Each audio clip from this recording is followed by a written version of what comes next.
The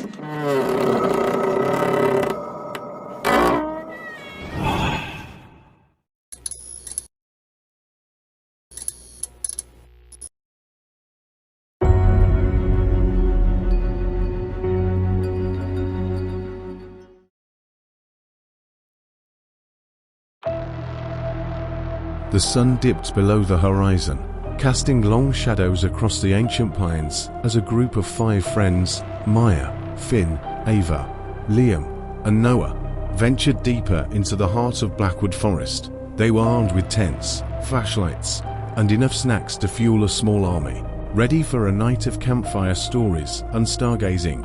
Ava, the ever-optimistic one, led the way, humming a cheerful tune that echoed eerily through the dense foliage. Liam, the practical joker, cracked jokes that died on Finn's nervous laughter.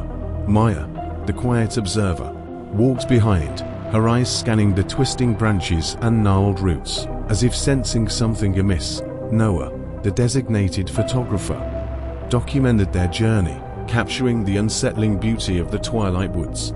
As darkness fully descended, they found a clearing bathed in moonlight. Pitching their tents, they built a crackling fire, its dancing flames casting grotesque shapes on the surrounding trees. Laughter and stories filled the air, momentarily pushing back the encroaching sense of unease that lurked at the edges of the forest. But as the embers dwindled and silence settled, a low, mournful howl pierced the night. It was a sound unlike anything they had ever heard, a primal cry that sent shivers down their spines. The forest held its breath, and even the crickets ceased their chirping. Fear, cold and clammy, slithered into their hearts. Liam's jokes faltered, replaced by nervous stammering. Ava's humming died on her lips.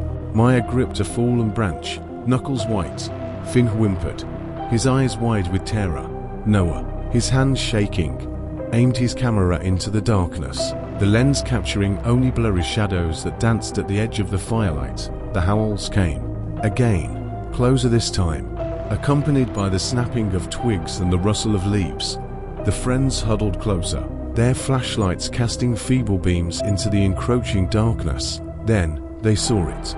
A towering figure emerged from the trees, its silhouette dwarfing the tallest pines. Its form was vaguely humanoid, but monstrously twisted, with limbs like twisted branches and eyes that glowed like embers in the night. Its breath reeked of decay, and something far more ancient, far more evil. Panic seized them. Liam screamed, scrambling for his tent. Ava tripped, falling to the ground. Maya, with a primal snarl, charged at the creature, brandishing her makeshift weapon, a branch sharpened to a point. Finn and Noah, frozen in terror, could only watch as the nightmare unfolded before them. The creature let out a deafening roar, the sound tearing through the night like a sonic boom. It swatted Maya aside, sending her flying through the air. Liam, reaching his tent, fumbled with the zipper, his whimpers lost in the cacophony. Ava, scrabbling to her feet, ran blindly into the darkness, the snapping of twigs her only guide. The creature turned its attention to Finn and Noah, its glowing eyes boring into their souls. In that moment, time seemed to stretch and warp. The forest held its breath, waiting for the inevitable. But then, a guttural shriek pierced the air. It was Maya, rising from the ground, her face contorted in rage and pain. She had landed on a fallen log, impaling her leg on a jagged branch, but the injury only fueled her fury. With a renewed roar, Maya charged at the creature once more, this time not with a makeshift weapon, but with the primal fire of survival burning in her eyes. The creature hesitated, surprised by her ferocity. In that moment of uncertainty, Finn and Noah saw their chance. Noah, adrenaline surging through his veins, raised his camera and snapped a picture. The flash, blindingly bright in the darkness, startled the creature. Finn, seizing the opportunity, grabbed a burning log from the fire and hurled it at the monstrosity. The log struck the creature's shoulder, erupting in a shower of sparks. The creature roared in pain and fury, its attention diverted from Maya. It turned its head towards Finn, its glowing eyes burning with rage. But before it could react, Maya was upon it. With a final, desperate scream, she lunged at the creature, burying the sharpened branch deep into its chest. The creature let out a blood-curdling shriek, a sound that shook the very foundations of the forest. Then, with a shuddering groan, it crumpled to the ground, its massive form dissolving into a dark mist that dissipated into the night. Silence descended, thick and heavy. The friends, battered and bruised, stood gasping in the pale moonlight, the taste of fear still clinging to their tongues. They had faced a horror beyond comprehension, and somehow they had faced a horror beyond comprehension, but the ordeal had forever marked them.